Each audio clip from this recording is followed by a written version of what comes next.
IESF 2022 Mobilelegends with Philippines with their draft multi-dimensional, playing around the dive and even the front to back with their range, and Indonesia doing the same. Let's jump into the land of dawn for game number 1. Just like that, ladies and gentlemen, we are underway. Both junglers seem to be prioritizing clearing with that Demon Slayer emblem, but right now, it seems like Taz will be alone, and that will mean that he will be clearing a lot less faster compared to Del Rosario. Looking at both of the matchups here, well, the matchup in the mid lane, technically, it will definitely favor Imam and Villa Luna on the Farsa and Lolita when it comes to clear, and especially when it comes to roaming around. Psychots is going to be the target here. Petrify used by Dapada already early on. Psychots going to be stunned up, and the instant first blood over to the Philippines before the first minute. Level 2 roam, and this is the danger of that Farsa with the wings by wings. This is where Hijumi on the lead cannot really match that speed, that rotating potential. With that lead, now that sets the tone for the EXP lane as Hijumi gets taken very, very low. He needs to respect the burst potential. You can see the curveball already from Philippines. Usually, if you take a look at their matches from yesterday even, they always rotate around that gold lane early on. We saw that Oppi was picked up against Soriano with the same kind of strat, with again Imam rotating with the wings by wings over to the gold lane. The curveball sent was, again, you think we're gonna go to the gold lane, but we instead go to the XP lane. And that just kind of that was the moment where they were able to outsmart Indonesia early on. We'll see if this continues here, but both teams are opting to play it passively early on. They don't really want to look for anything too aggressive. But Del Rosario and Dapada already able to actually steal away a creep in the jungle from Taz. Taz already slightly behind, but the retribution battle is where this Akai pick actually has advantage in the mid lane. Already pressure being exerted, knowing that the turtle needs to be contested. Taz is looking for a bit of intel, a bit of a momentum. And if Psychots can come in and participate here with his ultimate, that Black Dragon Form is a big zoning tool. And it seems that the Philippines are opting to just let it go. Mid-control was won by Indonesia right now, but that's going to be the retribution from Taz to secure the turtle. Top side, and here's Bastion with a real-world manipulation. And that's going to be Dreams flickering forward, finding Villa Luna, picking up a double kill for the roamer from Indonesia.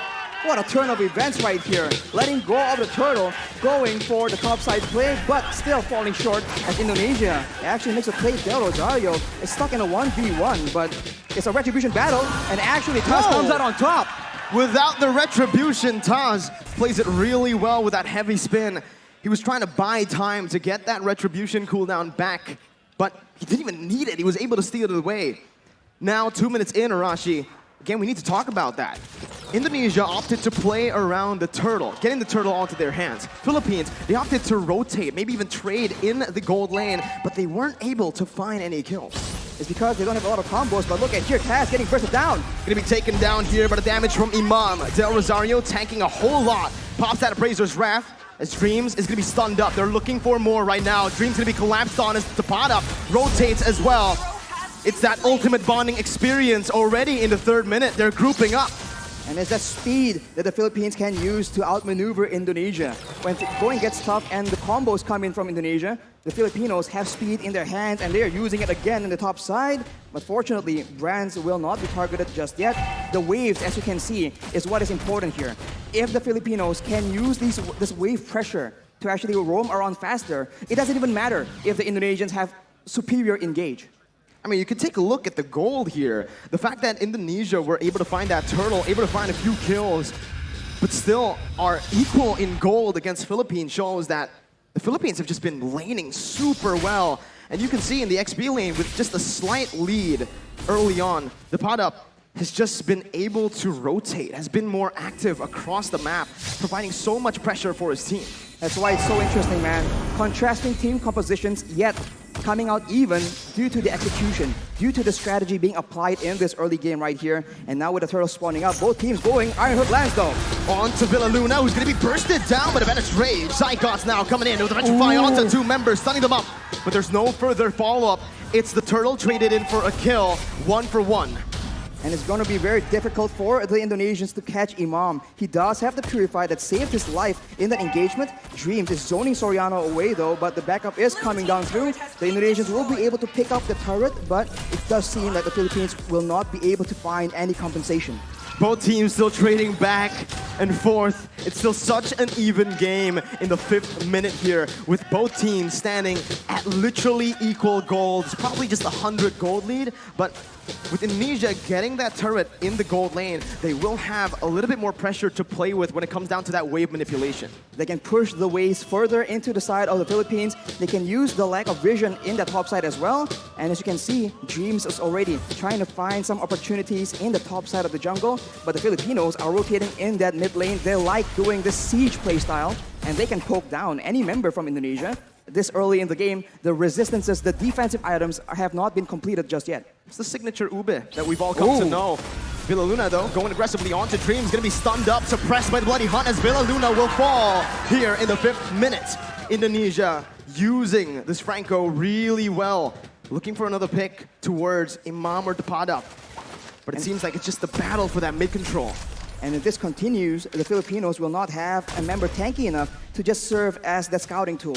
Right here, the Philippines are still trying to clear the waves, look for the big pickoff. But if the Indonesians keep getting the upper hand like this, it's going to be very difficult for them to even get that vision necessary for them to set up those ambushes. You know, I think Indonesia have been responding to the rotations from Philippines with a lot of class right here. You know, with Indonesia, again, utilizing Hijume to actually lane alone in the mid lane, just having Dreams to support him in the back. Now both teams rotating over to the turtle.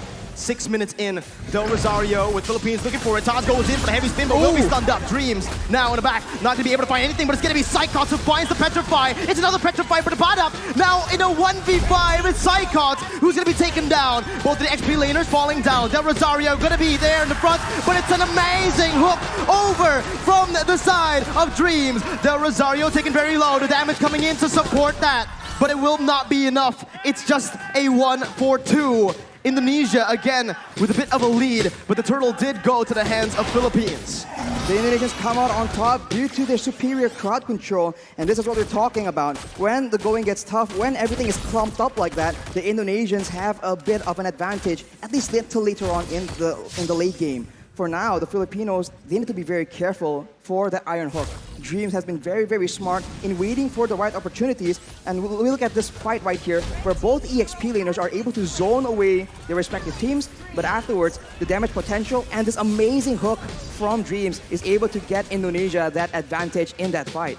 There's so much pressure on the shoulders of Philippines. 1-0 down already. If Indonesia wins this, it's match point. They only need one more game after to secure the victory in this grand finals. So the pressure is on for Philippines as the Iron Hook will be canceled out there by Villa Luna. Now it's Indonesia who are looking to get that mid turret. They're looking to get that mid turret, and they have pressure on the side lanes as well. So the jungle is no longer safe for Del Rosario to start farming into, and without any tanks available, as we mentioned earlier, it's going to be very difficult. Brands with the Nibiru's Passion, that's a lot of damage, but that's his conversion coming in from the Philippines. That's a taunt coming in. Hijume going to be bursted down by the Depada in the back with the help of the Feather Airstrike. A 1-for-0 right now, but Indonesia, they choose to back away, not wanting to go for a 4v5. 5 seconds for the Lord, and Philippines will need to go for this right now with a man advantage. The adjustment coming in from the Philippines is so good right now. They are a team that wants to go front to back, but given the right circumstances, they understand that they can flank around and actually catch the backlines from the Indonesia off guard, but that is what Dreams is able to do with the Iron Hook. A beautiful feather airstrike there to save Villa Luna, but now Psychos jumps in with the Black Dragon form, able to find a Petrify, taking the kill onto Villa Luna. The pot up on the backs right now, jumping in. Brand still able to cut away. Taz dealing a whole lot right now as Del Rosario and Soriano are on to the Lord. Taz looking for the steal right now at the real world, but Inflation will be able to find the two members immobilized. Taz versus Del Rosario as the pot up comes in. That's heavy speed, but the pot up finds the steal onto the Lord. Del Rosario now trying to back off with Taz as well. The pot up still coming in, providing that escape for Del Rosario. And Philippines come out on top. They're on the back foot, but they find the fight that they require and dab it up with that Benedetta. Just so good, zoning everyone away and somehow, some way, securing that turtle as well. we'll see that the real manipulation has been fought by Hijumi here to zone the Filipinos away. But the pad-up doesn't care. He keeps going for it, and Del Rosario is able to occupy everyone else, and that dive advantage, that backline vulnerability is showing for the Indonesians. It was super risky, Arashi. I feel like, again, they wanted to just chain their damage together. The pot up with the Phantom Slash and obviously the Retribution from Del Rosario. It caught Taz off guard, but again, that was a risky move because if Taz has read that, they would have been able to find that kill onto the Lord. The pot up, again, just dealing out that damage. He's actually doing a lot here, poking even against Indonesia where he should be just that backline threat. He is able to literally burst down Brands to half HP in the beginning of every fight. And when you're that low against a Farsa, against a Leslie, it makes it very difficult for you to have any impact at all in these big team fights. And look at that. One bolt from the Feather Airstrike is able to chunk Hijumi down to half HP. That is what the Indonesians are dealing with right now. And in contrast, Hijumi has finished his glowing wand, so the poke game, the DPS is higher. But if the Filipinos can get the burst early on, it won't matter. The tides have turned.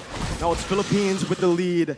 More pressure to play with around that mid lane as well with the tier 1 taken down. Indonesia are going to find it extremely hard to actually contest for this mid control. Even though they have a lot of clear with their heroes, with the Eve and the Beatrix obviously. It's still, again, Soriano, who's going to be able to open up the map. Taz going to be caught here. A lot of damage placed onto him. The Illuminati Blast as well, flickered forward. Taz gets out with a heavy spin. Philippines backing up, playing around still that bottom side river. They made an aggressive play there, but the Lord is not up, so the Indonesians will be able to reset and wait for the next opportunity. But you can see the difference right here. The Filipinos are the ones setting up, waiting for an engage, waiting for a chance to just burst someone down from the side of the Indonesians. Unless the Indonesians can secure those defensive items, some physical and magical defense, it's going to be very difficult for them to even be in the picture for those neutral objective contests. We're creeping in towards that late stage of the game. Let's talk a little bit about the draft, Arashi. Who has the edge when it comes to that late game for both Philippines and Indonesia? In a weird way, it does seem very, very even, but of course, it depends on how the team fight goes. The Filipinos have true damage in their favor, and they have AoE, but a pickoff in the top lane with Brands and Dreams finding a kill to the pot up, the man that's been such an impactful player around these neutral objective takes. And just like that, you can see Indonesia circling around the Enhanced Lord, looking for it, trying to commit onto it. Without the pad up in the picture, the Indonesians can have an easier time. They might be using this Lord to just bait out some fights. Hijumi has the Ice Queen's wand, so if the Filipinos miss position, the Indonesians can definitely capitalize unless Hijumi almost gets taken out, and now the Indonesians pop the Black Dragon for him. Del Rosario on the flank right now, jumping in, looking for the steal. Hijumi finds it, secures it for Indonesia as Villa Luna's Lumina Blast is going to be cancelled out. Del Rosario falling. Indonesia turning the game again towards their favor. 13 minutes in with the Enhanced Lord and an amazing snipe from Brands to connect onto Imam. Dreams looking for the hook once again. Villa Luna not having the shield. It is just going to be Indonesia looking for a slow push with the Enhanced Lord. They do not want to overextend. And in the long-range department here, Farsa and Leslie against a Beatrix and a Yve. It's a bit funny because both have burst damage, and DPS-wise though, I think the Indonesians have it. So if they play the prolonged long-range game, I think Hijumi might just be able to do a lot more damage than Imam. But of course, it depends on what the whole team wants to do. With the Lord approaching now, with the towers falling down consistently for the Indonesians, they're waiting for an opportunity. And this is where the Filipinos have a chance to go for that massive engage to try and turn things around. Top lane, that's the Enhanced Lord marching down with the mid lane as well coming in. Indonesia looking for that three-way push. Dreams looking for the flanks right there, looking for a pickoff. A good Feather Airstrike to zone Hijumi away, as it's a beautiful micro-management from Team Philippines as they are able to defend, losing only one base turret right now. Dreams almost finding that hook, but will not be able to. Only one base turret falls in that skirmish, in that siege. You can see the discipline and the care that the Indonesians are using right now. They would usually go for an engage and perhaps go for a big fight, but they know against the Philippines, that could be the exact play that allows them to come back. If you take a look at the levels right now, Brands and Taz already at level 15, they definitely have a bit of an edge compared to the Filipinos, but soon at about the 15 to 16 minute mark, it will no longer matter. The gold advantage will be moot because both teams will have a full inventory slot. Now it comes down to the vision game. When we're at this point with just the base turrets left standing, Philippines needs to be extremely disciplined when it comes down to opening the jungle up. You can see they're grouping up towards that purple buff for Del Rosario. Brand's able to siege down that base turret in the bottom lane with the Renner.